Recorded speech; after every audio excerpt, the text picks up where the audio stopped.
Hi, this is Terry. Welcome back to my channel. As we record this on Monday midday, it's a beautiful day outside, and there's no evidence other than what I see on social media that our country is on fire. Literally, it's on fire. And we are seriously lacking leadership at the top. In fact, I believe the White House went dark yesterday, which is pretty symbolic because that's pretty much what we're experiencing in terms of leadership across the country at a time where we are seeing and I'm not surprised by this, the protesting of people who can't take it anymore. And it's complicated by other people coming in who are not part of the protests, who are igniting fires, who are looting, who are doing things that are not consistent with the protesting of the murder of George Floyd and the other Black people most recently, and the lack of appropriate response. And in fact, we're seeing escalation on the part of police forces in retaliation in ways that are absolutely horrifying.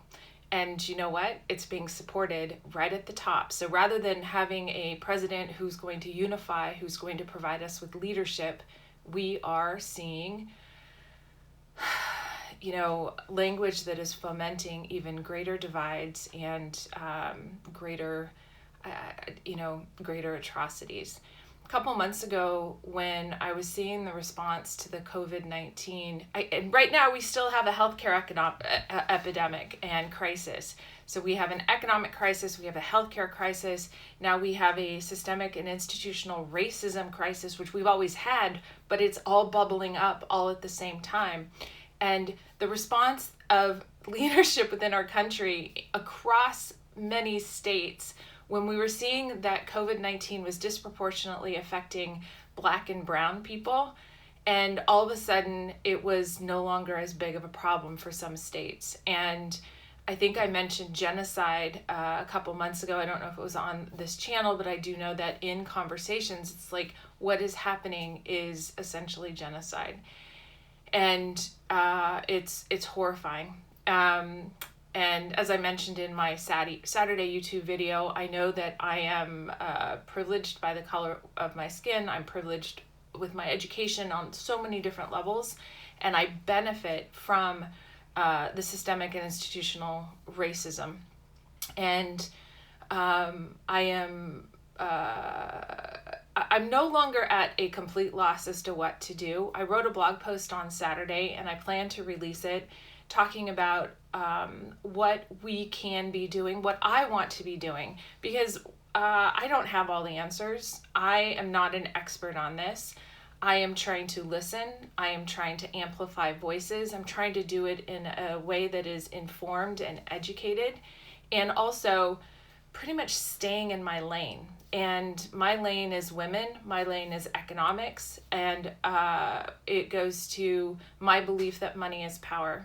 And I would really like to see the economic shift, and as a result, the power shift. So after writing the blog post where I talked about, okay, here are some Black women-owned companies that you can buy products from now, thanks to my husband, Zeke, who found a link to 20 different companies. I spent a number of hours going through each and every one of them and doing a little shopping at the same time, because there was some really cool stuff. And, putting together the links and then also following all of them on Instagram. And then I put together a list of, Black women authors that we could be buying books from, podcasts by women, Black women content creators. And I decided to let it sit before I posted it. And then I'm glad I did, because sitting around the fire pit Saturday night with our neighbors, as we were trying to solve our local world problems and grander world problems, Zeke said, there was that list of 75 things that we can do as white people to, help to make a difference. And he commented, just like 75 things, it's like, where do I start? It really has to be one. Which reminded me that I didn't have a June challenge. I wasn't going to do a June challenge. And I thought, well, that's perfect. Then every day in the month of June, I can put out a single thing that I think we can do. These are just suggestions. And I thought a little fun with alliteration.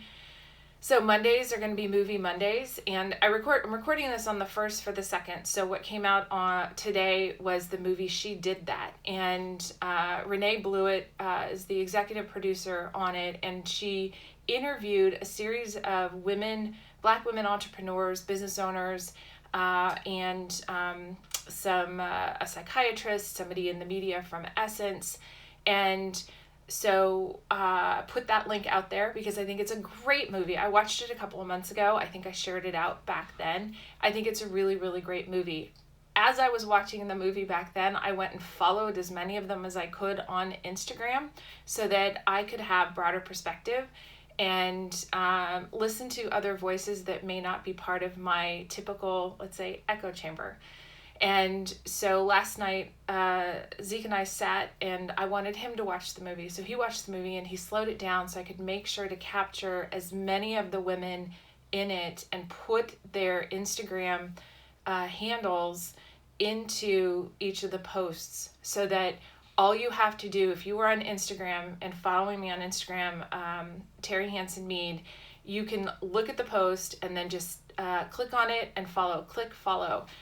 Because I think that is going to be a really great way for us. And I know my entire audience isn't white, and my entire audience isn't white women, but I know a large majority of you are. So I'm speaking directly to you.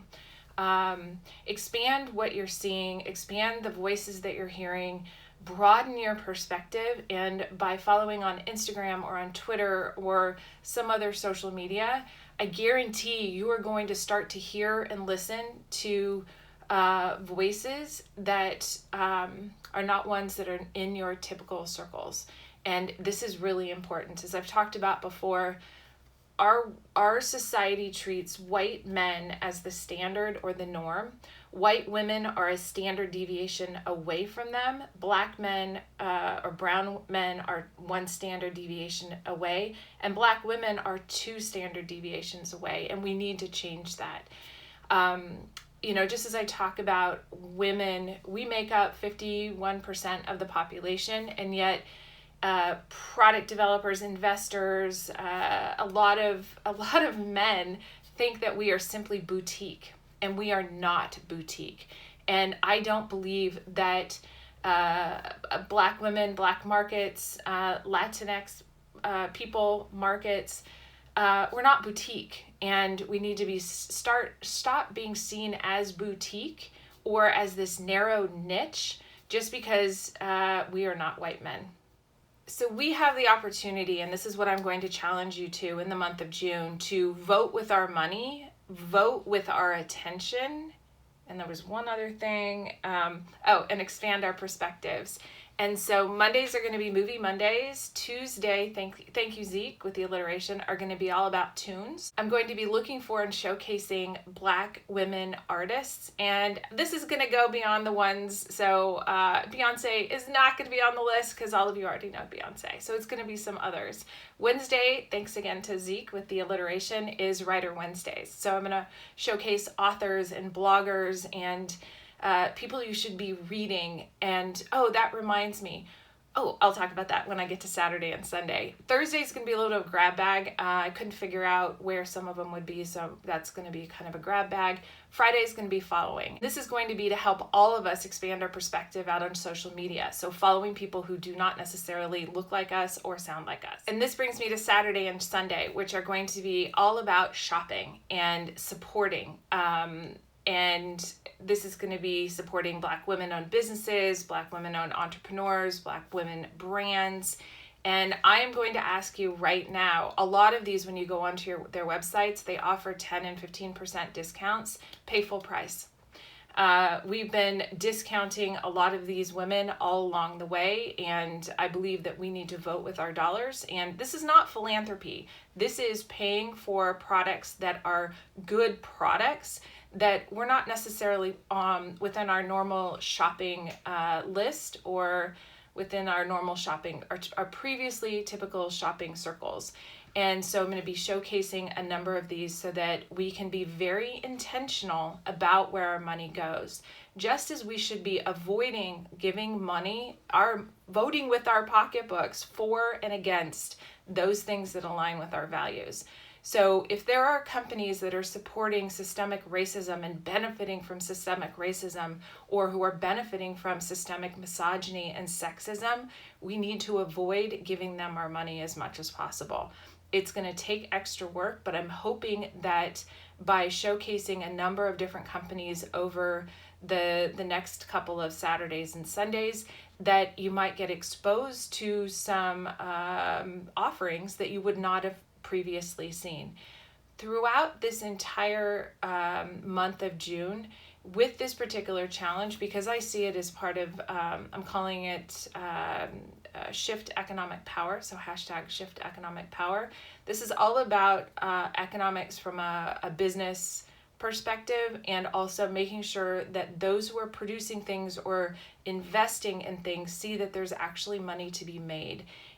This is not philanthropy, and I won't be providing any sort of links to any sort of charitable organizations.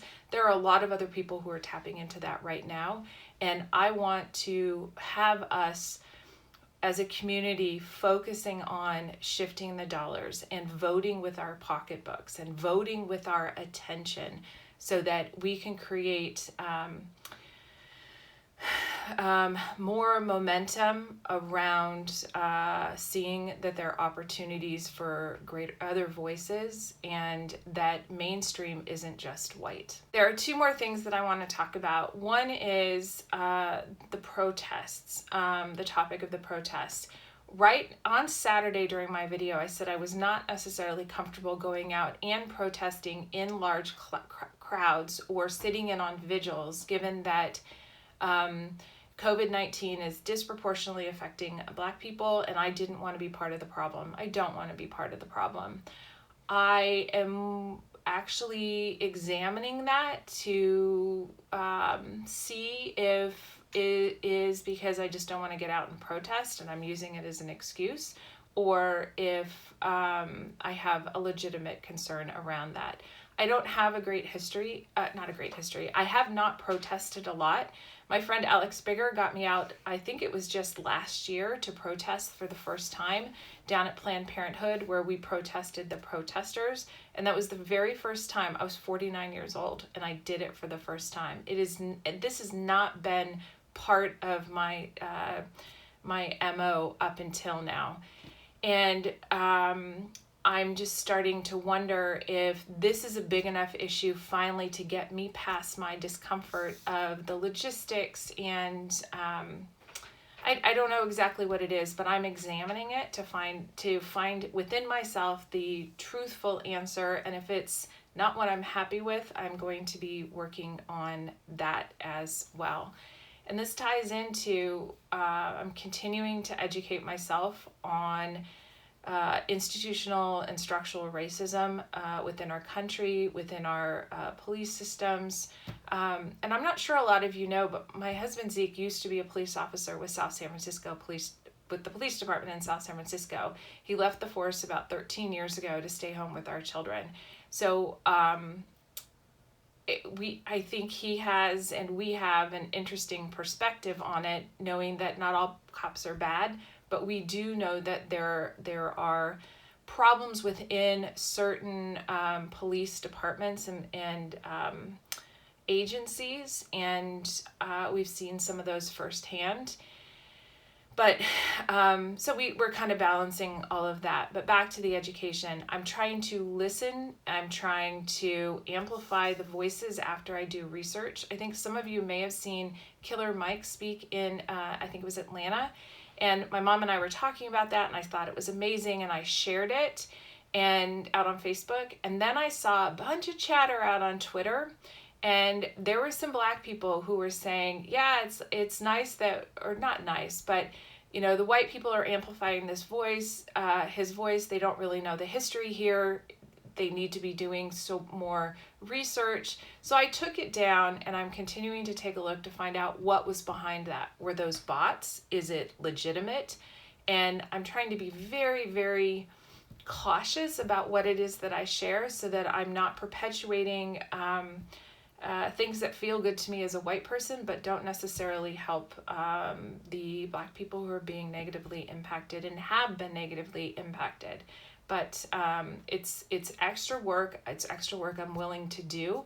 It just means that it's taking me extra time to get out various different things, and I may not share things that like everybody else is sharing, because it may not be rooted in something that will actually solve our crisis right now.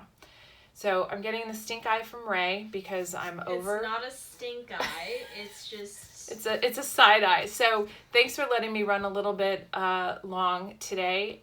Please, if you're not following me on any social media and you want to see what the daily challenge is, all of them are in the description. But if you don't look at the show description, at Terri Hansen Mead on Instagram, Twitter. I'm on Facebook. I think it's Terri Hansen Mead, and then also LinkedIn as Terri Hansen Mead, and you can follow me there. Consistency. Yeah, and then also on Pinterest, I'm out there as Terri Hansen Mead out on Pinterest, and I have a board for the daily challenges. So I challenge you as a white person to continue to educate yourself. Do not put that burden of education out on Black people. See what you can do, as I'm saying, see what you can do to support the Black people in your communities and in your friend groups, making sure that they're okay.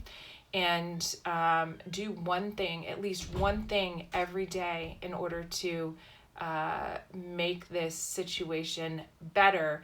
And this doesn't mean making the protesting stop. This doesn't mean making the fires go out. Do something, learn from this, and know that this has all been under the surface. It is bubbling up, and it's time for us to make a difference. So we really need to make the change. Thanks for watching. Thanks for subscribing. As always, take some risks, and I want you to take some bigger risks in this area than normal. Let go of perfection. Try things. Listen. Correct. And above all else, have some fun. Yeah, continue to have some fun. But let's all try to do better. Thank you.